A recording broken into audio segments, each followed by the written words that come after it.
Yeah, jackfruit, apples, mangoes. You know, this is how you feed. This is how you feed organic chicks. Yeah, you can't give them things with antibiotic and growth hormones. You have to give them natural fruits and veggies from the earth. You know what I mean? No GMO product. The real natural things, natural from creation. So this is it. Yeah.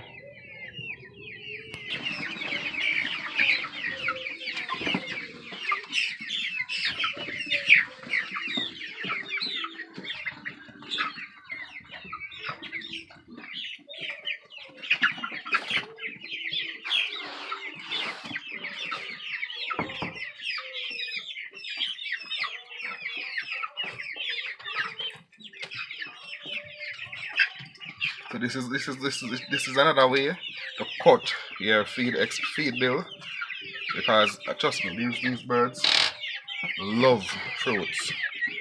You just have to feed them, take the chance and feed them. They make sure they have lots of water and they have fruits and veggies to eat right throughout the day. Yeah.